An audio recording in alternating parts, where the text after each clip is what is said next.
just like the people that I meet on here, like every day, and just, you know, interacting with people and like their comments and hearing people's stories, like every single person that I meet or talk to is inspiring in a different way and just encourages me and motivates me and makes me kind of fall in love with my trade all over again.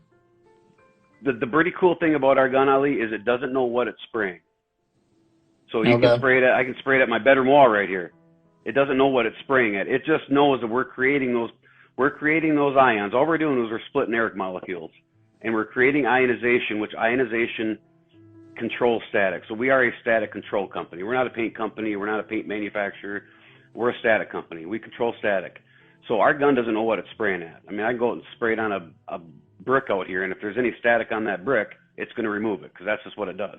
It ionizes the air in order to remove the static for the time being. The thing that really kind of blew me away when I went down that first week of hired is how passionate everybody really is about static control. And it's not so much, you know, the passionate that, hey, we got a great product.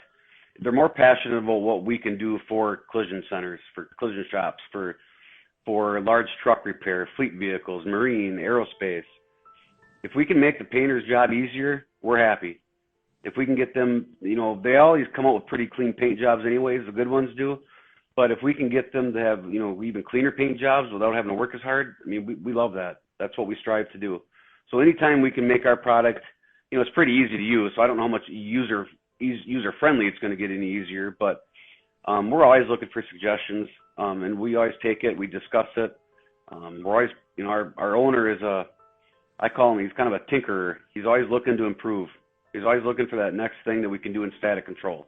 That's really what we're looking. You know, we obviously look for the big picture, but I like to talk small numbers.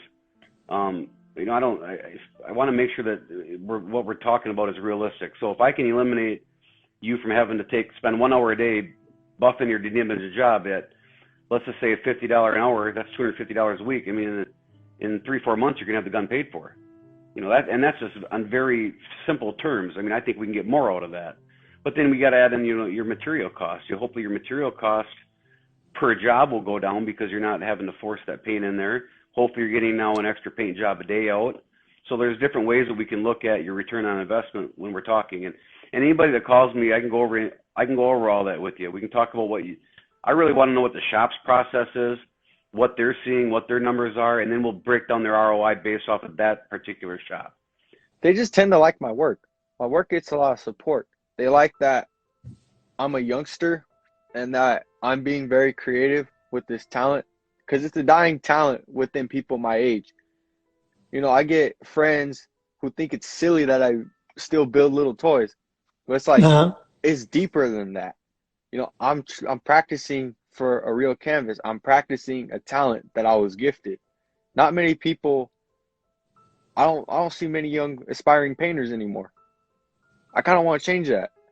You know, there's ways to develop a spray gun, and it's based on a lot of things. It's based on government regulations, you know, what VOC laws changed. It's based on what our competitors do. But the most important three things are really more on what are painters asking for and why?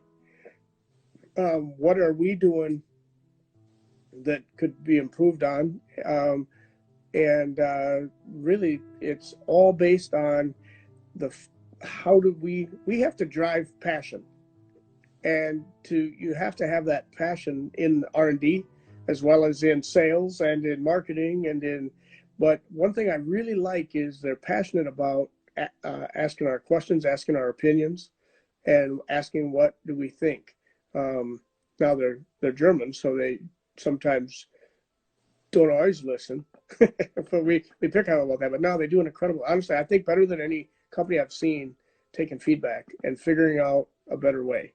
And that's what drives them. They drive to get better every single day. When you do your job, you need to take pride in your work. If you don't have the pride in work, and you can't, you know, if you let that car go out of the workshop and you, in the back of your mind, you think that something's going to fail and they'll be back, your business is going to fail. You need to know that that car's going back and those customers are going to be happy.